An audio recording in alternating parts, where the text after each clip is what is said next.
Brother Branham is addressing in his prayer here, there's a question about what is a Christian life. Is it faithfulness to a church? Is it doing good deeds and to the poor and needy?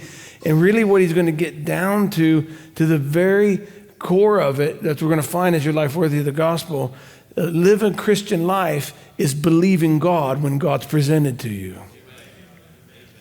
There are manifestations of that. There are things that come with obedience. But when you get down to the core of it, it's not faithfulness to a church. It's not doing good to the needy or the poor. It's receiving the word of God in your day. That's really what that's the heart of what he's trying to tell us. Is your life worthy of the gospel? And I think we'll see that as we move on. Let's go to paragraph 39 on page 10.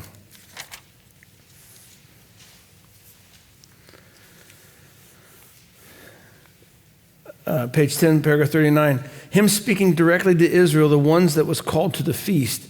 That I would also apply today to men, to the church, who is bidden to come to the feast that won't do it. The spiritual feast of the Lord, and they won't do it. They don't want to do it. They've got other things to do. They find excuses.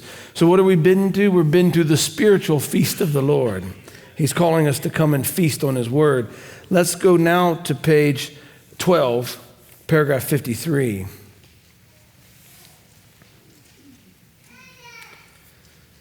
says, look at our religious system today. How can it be that the churches can ever get into the condition that they are now? So that's the question. How is it that the churches can get into the condition they are now?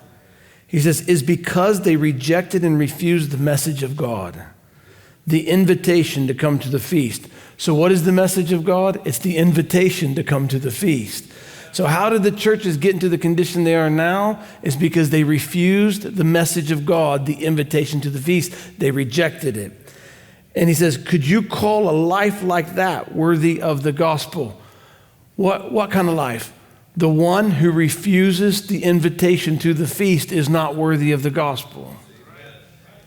He's not. Then he goes on and he talks about going to the ball game and seeing the pastor smoking and the Baptist church that lets out. Listen, the problem wasn't the smoking. That was the indication that the life had left the church. And why were they in that condition? They refused to accept the invitation of the Lord, the message of God. And because they refused it somewhere along the way, they find it in the condition. Brother Branham's not saying because you smoke, you're not worthy of the gospel. He says, no, you smoke because you rejected the gospel, and rejecting the gospel made you unworthy of the gospel. This is just the outcropping of it. This is just the effect that it has. So, but if we go through we're going to go through this entire message, but I want you to keep that in your mind. Brother Branham's not saying your sinful acts make you unworthy of the gospel. He's saying rejecting the message of your hour makes you unworthy of the gospel, and then you have no place to go but into this downward spiral of immorality. So it's not doing good versus not doing good. That's not what he's talking about. It's accepting the word or rejecting the word. That's really what he's talking about.